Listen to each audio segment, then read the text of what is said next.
Hi everyone. It's been a while. So I'm recording this on the 1 week anniversary of the elimination of the monster Hassan Nasrallah.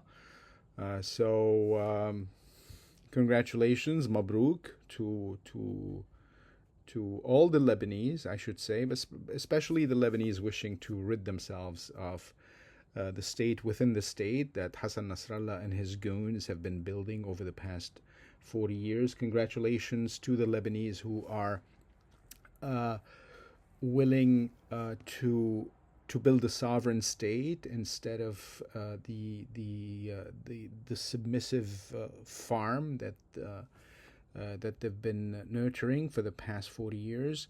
I do hope they don't miss out on this golden opportunity, an opportunity, as I mentioned in multiple places last week, an opportunity handed them by Israel, a second such opportunity uh, handed them by Israel as a gift, second time in a generation.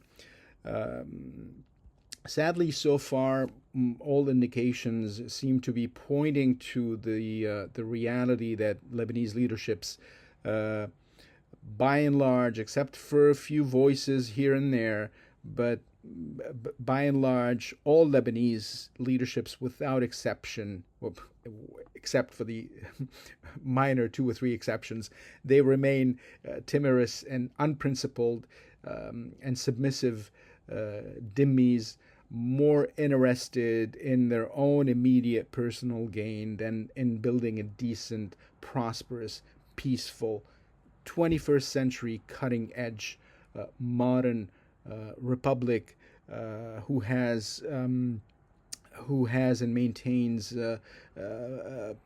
productive, constructive relations with its neighbors and with the world. All we're hearing, or most of what I'm hearing now, is lamentations over the death of Hassan Nasrallah, who was a genocidal murderer and drug dealer. I cannot believe what kind of principles drive people to lament the demise of a monster. Um, so this got me into thinking of how we got there. How did we get there? What is it that the Lebanese leaderships, especially sovereignists, have fallen so low? Um, Modern Lebanon emerged in the 20th century, essentially out of the Maronites' own self narratives as a people, as a distinct people. But instead of building a modern national state, those Maronites opted for what is essentially a boarding house, what Bashir Jmail used to call the mazra, the farm. So in their minds, the Maronites of the early 20th century, late 19th, early 20th century, were putting in place a dialogue, as they called it, this new Lebanon, Lebanon of September 1st, 1920, a dialogue, a meeting place of ideas and peoples and civilizations and religions. Sadly for them, in the middle of the 20th century, which is to say barely 20, not even 25 years after modern Lebanon's birth, something went wrong with this boarding house of the Maronites, this refuge of minorities, as they bragged. Something very wrong went with it that may be illustrated um, in in the opening scene of a very bad 2018 film titled Beirut. It was a very bad film. It was filmed, actually, I think, in Morocco. Uh, but there are scenes that are there are scenes in this film that reveal um, iconic scenes, I call them, that reveal whoever wrote the film a profound understanding of modern Lebanon. And the scene that I want to recall today is the scene with John Hamm's character. John Hamm plays a U.S. diplomat he made me, by the way, he made me hate bourbon because he's also an alcoholic, and he drinks bourbon like water throughout the film. Um, so he plays a U.S. diplomat. He's stationed in Lebanon during the early 1970s, and in this opening scene, he describes the place. He describes Lebanon to American visitors, and I'm going to use the entire quote here. He begins by saying, if you want to understand Lebanon, think of a boarding house without a landlord.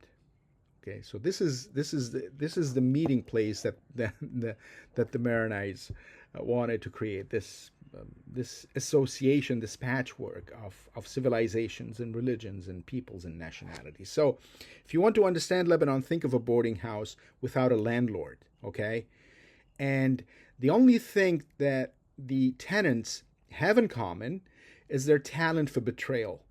So these people have been living together, cheek by jowl, for 20 centuries, 2,000 years of revenge, blood feuds, vendettas, murder.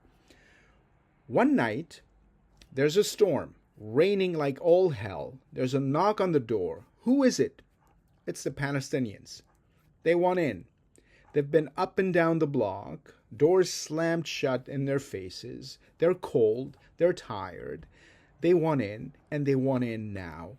So the house is thrown into confusion. Tenants arguing, some of them violently opposed, some of them think, let them in, they'll be gone by tomorrow morning. Some of them think, if I let them in tonight, I'll have an ally against my enemy down the hall. So some of them are terrified as to what happens if they keep the door shut. So it isn't until after the Palestinians move in that the other people in the house realize the tragedy of the situation, that the Palestinians want nothing more than to just burn down the Israeli house next door.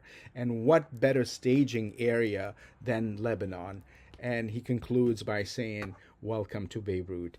End of quote.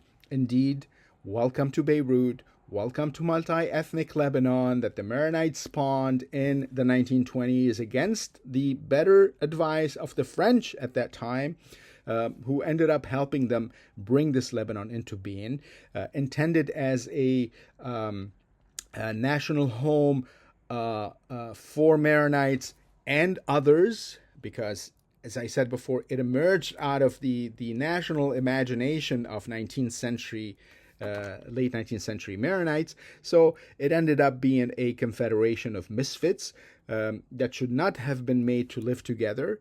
So, wanting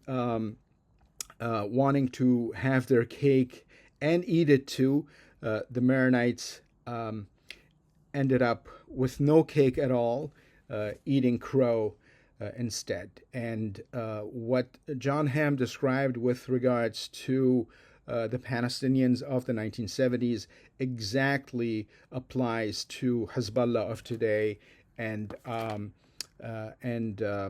their complete disinterest in anything that has to do with Lebanon and doing a foreign country's bidding on Lebanese soil, and the bidding is wanting to destroy Israel, and in the process they have destroyed Lebanon. And those who are lamenting Hassan Nasrallah,